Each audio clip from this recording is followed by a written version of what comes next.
Bonjour, esprit curieux.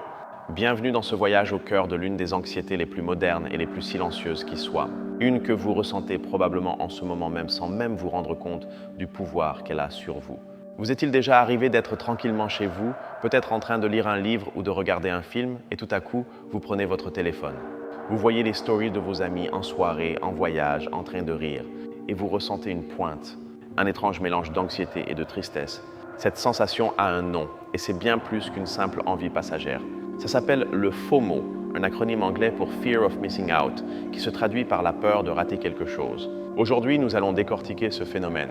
Le FOMO, c'est cette préoccupation persistante que d'autres personnes vivent des expériences plus gratifiantes ou meilleures que les vôtres. C'est le sentiment de rater quelque chose, que votre vie est moins intéressante en comparaison.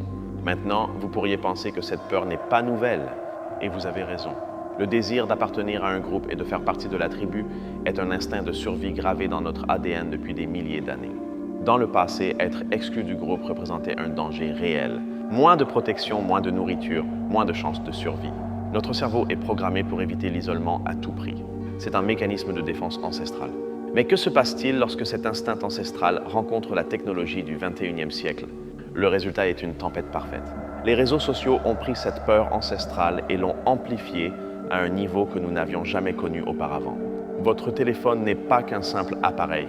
C'est une fenêtre ouverte 24 heures sur 24 sur les vies, apparemment parfaites, de centaines ou de milliers de personnes. Une fenêtre qui ne se ferme jamais et qui nous bombarde constamment d'informations. Et voici le premier piège. Ce que nous voyons par cette fenêtre n'est pas la réalité. C'est une version soigneusement éditée et filtrée de la réalité. Nous voyons les succès, les sourires, les destinations exotiques. Personne ne publie ses échecs, ses moments d'ennui ou sa solitude. Notre cerveau rationnel le sait, mais notre partie émotionnelle, celle qui réagit aux images et à la comparaison sociale, ne fait pas la distinction. Pour notre système limbique, tous les autres vivent des vies extraordinaires, sauf nous. Cela nous mène à un cycle toxique. Nous nous sentons mal en comparant notre vie réelle avec ses hauts et ses bas au best-of des autres. Cette comparaison constante génère une insatisfaction chronique vis-à-vis de notre propre existence. Pensez-y un instant. Combien de fois avez-vous décidé de faire quelque chose non pas parce que vous le désiriez vraiment, mais par peur de le regretter si vous ne le faisiez pas, ou par le besoin d'avoir quelque chose à publier pour montrer que vous aussi, vous avez une vie passionnante? Des chercheurs de plusieurs universités ont démontré comment l'exposition constante aux réseaux sociaux est directement liée à des niveaux d'anxiété et des symptômes dépressifs plus élevés. Le FOMO est un facteur clé de cette corrélation. Le problème s'aggrave parce que le FOMO nous maintient dans un état d'alerte perpétuel. Il nous oblige à consulter constamment nos téléphones, à être toujours disponibles, toujours connectés, de peur de rater une invitation, une nouvelle ou un mème. Cette hypervigilance épuise nos ressources mentales. Elle nous prive de la capacité de nous concentrer sur une seule tâche, de nous immerger dans le moment présent, que ce soit une conversation en face à face, la saveur d'un plat ou l'intrigue d'un film. Ainsi, la peur de rater quelque chose à l'extérieur nous fait passer à côté de l'essentiel. Elle nous fait passer à côté de notre propre vie, celle qui se déroule ici et maintenant, juste devant nous. C'est la grande paradoxe de notre temps. Le FOMO nourrit l'idée que le bonheur est toujours ailleurs, à cette fête où nous ne sommes pas allés, à ce voyage que nous n'avons pas fait, à ce travail que nous n'avons pas. Il nous transforme en éternels chercheurs, incapables de trouver satisfaction dans ce que nous possédons déjà. De plus, il nous pousse à dire oui à tout, à remplir nos agendas jusqu'à l'épuisement, non par un désir sincère, mais pour éviter le sentiment de vide que nous procure le fait de voir les autres faire des projets. La quantité d'activités remplace la qualité des expériences.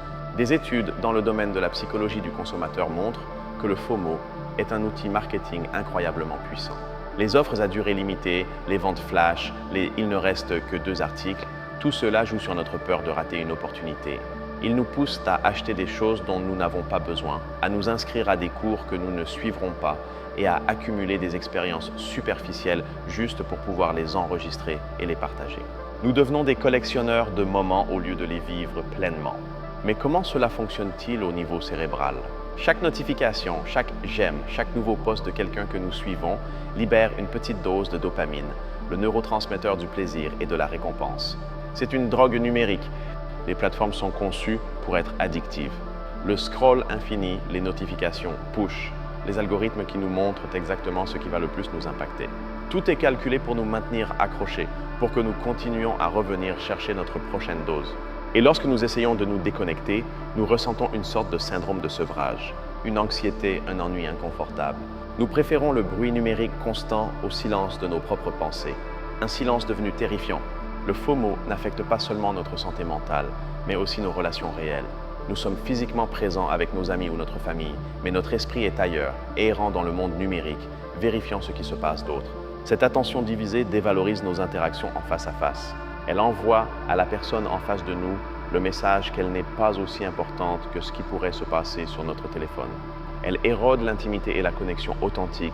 Même nos décisions les plus importantes peuvent être affectées. Le choix d'une carrière, d'un partenaire ou d'un lieu de vie. La peur de choisir la mauvaise option et de rater toutes les autres possibilités peut nous conduire à une paralysie par l'analyse. L'abondance d'options, qui devrait être une source de liberté, devient une source d'angoisse. Chaque oui à une chose est un non à des milliers d'autres. Et le FOMO nous fait nous concentrer douloureusement sur toutes ces portes que nous fermons. Cela nous pousse à éviter l'engagement. Nous sautons d'un travail à l'autre, d'une relation à l'autre, toujours avec le sentiment que quelque chose de mieux pourrait être au coin de la rue. Toujours à chercher, jamais à trouver. L'impact sur les adolescents est particulièrement préoccupant. Leur identité sociale est en pleine formation et elle est extrêmement vulnérable à la comparaison et aux besoins d'approbation externe que les réseaux sociaux exacerbent. Pour eux, être déconnecté n'est pas une option, c'est l'équivalent de l'ostracisme social. La pression pour maintenir une présence en ligne parfaite et pour être au courant de tout est immense et a des conséquences réelles sur leur estime de soi. Maintenant, nous avons brossé un tableau plutôt sombre, mais comprendre le problème est le premier pas vers la solution. Il ne s'agit pas de diaboliser la technologie, mais d'apprendre à l'utiliser d'une manière qui nous serve et non l'inverse. La lutte contre le FOMO ne se gagne pas en cherchant plus d'expériences à partager, mais en cultivant une mentalité différente. Une qui valorise la profondeur par rapport à l'étendue, la qualité par rapport à la quantité. Et c'est là qu'intervient un concept transformateur. La réponse au FOMO, son antidote, est le JOMO, un terme qui signifie « Joy of Missing Out », c'est-à-dire la joie de rater quelque chose. C'est un changement de perspective radical et libérateur. Le JOMO, c'est le plaisir de se déconnecter. C'est la satisfaction d'être exactement là où vous êtes, en faisant exactement ce que vous faites, sans vous soucier de ce que font les autres. C'est trouver la paix dans votre propre choix et dans votre propre moment présent. Cela implique un choix conscient, le choix de désactiver les notifications, le choix de laisser votre téléphone dans une autre pièce pendant le dîner, le choix de consacrer du temps à des activités qui ne sont pas instagrammables, mais qui nourrissent votre âme. Pensez-y de cette manière. Chaque fois que vous dites non à une distraction, vous dites oui à votre propre vie. Vous récupérez votre temps et votre attention, qui sont vos ressources les plus précieuses. Vous choisissez votre paix mentale au-dessus du bruit numérique. Pratiquer le JOMO peut être aussi simple que de savourer une tasse de thé en silence, sans distraction, ou de se perdre dans une conversation profonde avec un ami sans regarder le téléphone une seule fois. C'est trouver la richesse dans l'ordinaire.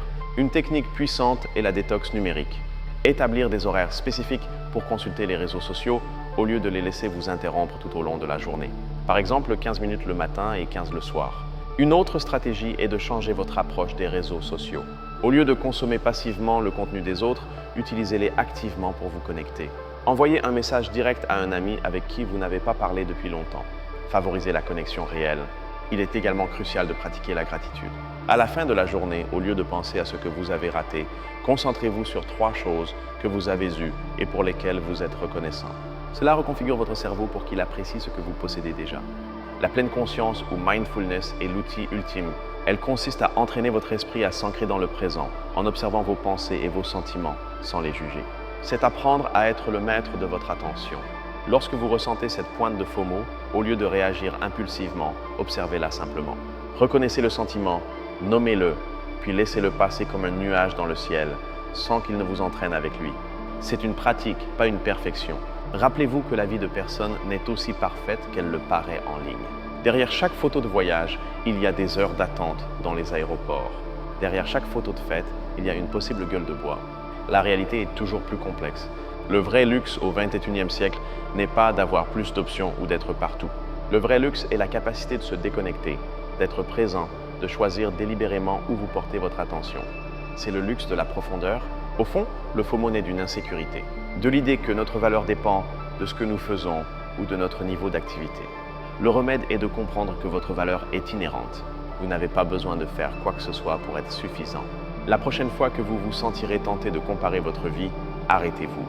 Fermez les yeux, respirez profondément et concentrez-vous sur une seule chose réelle autour de vous. Le poids de la couverture sur vous, le son de la pluie, l'odeur du café. S'ancrer dans le réel est l'antidote. La vie n'est pas une compétition. Il n'y a pas de score final ni de prix pour avoir assisté au plus grand nombre d'événements. La seule vie que vous pouvez vivre est la vôtre. Et c'est dans cette vie, dans ces moments calmes et non publiés, que réside la vraie magie. Rater certaines choses est inévitable. En fait, c'est nécessaire. Cela signifie que vous êtes engagé dans quelque chose, que vous investissez votre temps et votre énergie dans ce qui compte vraiment pour vous, au lieu de les disperser dans 1000 directions. Choisissez vos oui avec soin, puis embrassez les non qu'ils impliquent. Trouvez la joie dans votre choix. C'est l'essence du Jomo. La liberté n'est pas de tout avoir, mais de ne pas avoir besoin de tout pour être heureux.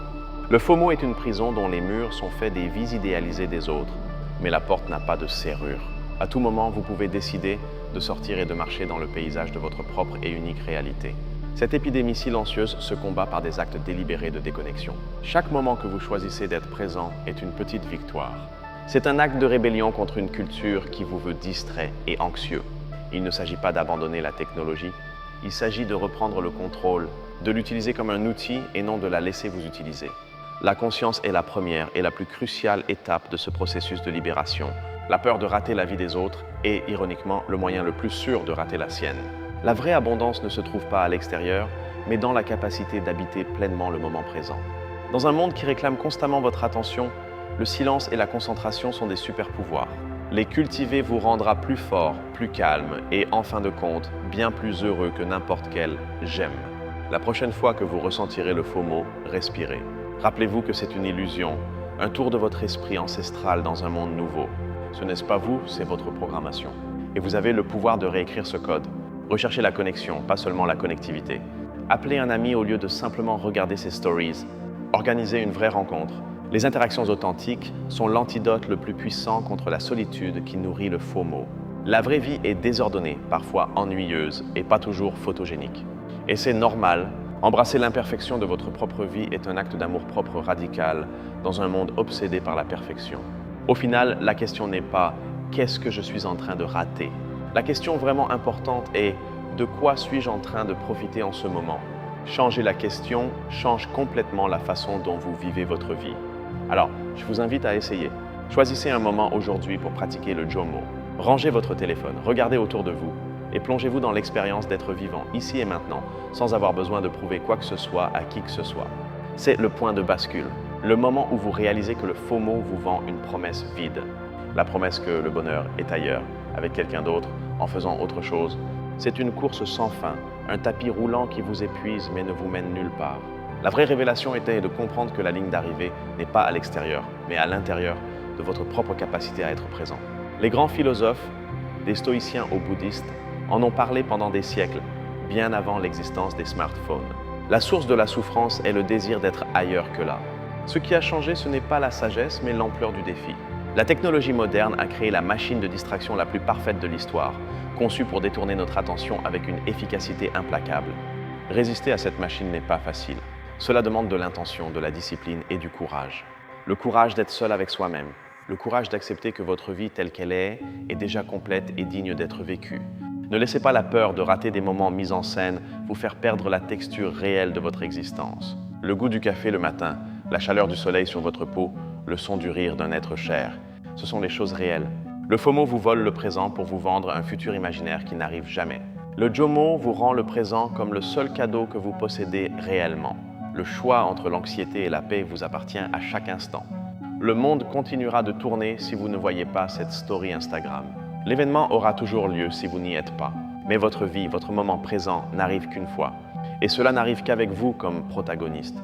Ne soyez pas un spectateur de la vie des autres. Soyez le personnage principal de la vôtre.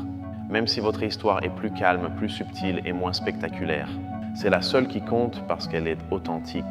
Elle est à vous. La prochaine fois que vous ouvrirez un réseau social, faites-le avec une intention claire. Pas comme un acte réflexe pour échapper à l'ennui. Entrez, cherchez ce dont vous avez besoin et sortez. Ne vous laissez pas piéger dans le labyrinthe sans fin. Rappelez-vous que chaque publication que vous voyez n'est qu'un extrait d'un très long et complexe film. Vous comparez votre film complet, avec ses scènes ennuyeuses et ses moments difficiles, à la bande-annonce des meilleurs moments des autres. Cette perspective vous libère de la tyrannie de la comparaison. Elle vous permet d'apprécier le parcours des autres sans que cela ne diminue la valeur du vôtre. L'empathie peut remplacer l'envie lorsque vous comprenez cette vérité. La bataille contre le FOMO est, en essence, une bataille pour votre attention. Celui qui contrôle votre attention contrôle votre vie. Ne vendez pas votre bien le plus précieux si bon marché. Protégez-le farouchement. Commencez petit à petit. Une journée sans réseaux sociaux, un dîner avec le téléphone en mode avion, une promenade dans la nature en laissant l'appareil à la maison. Chaque petit pas renforce votre muscle de l'attention et affaiblit le pouvoir du FOMO. Vous découvrirez que le monde ne s'écroule pas, que vous ne ratez rien de vraiment important. Et ce que vous gagnez, la clarté mentale, la paix intérieure et la connexion réelle, est infiniment plus précieux que ce que vous craignez de perdre. Le FOMO est une épidémie, oui, mais ce n'est pas une condamnation à vie. C'est une condition de notre époque et comme toutes les conditions, elle peut être gérée et surmontée avec conscience, intention et la décision courageuse de choisir le réel plutôt que le virtuel.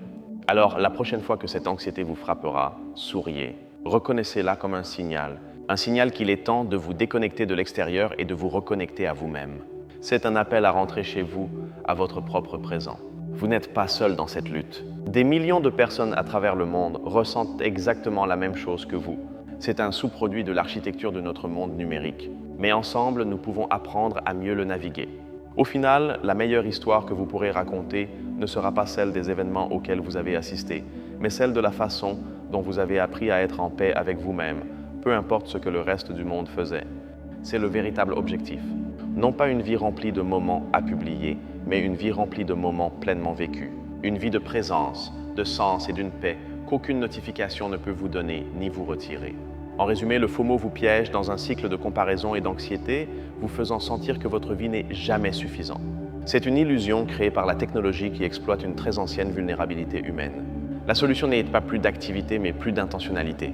Embrassez la joie de rater des choses, le JOMO, pour pouvoir gagner votre propre vie. C'est un passage de la valorisation du bruit externe à la valorisation du calme interne. Votre attention est votre super pouvoir dans ce monde moderne. Dirigez-la sagement. Utilisez-la pour construire une vie qui se sente bien à l'intérieur, pas une qui ne paraisse bien qu'à l'extérieur. C'est la clé de la vraie liberté. Nous espérons que cette réflexion vous aura donné des outils pour penser et surtout pour agir.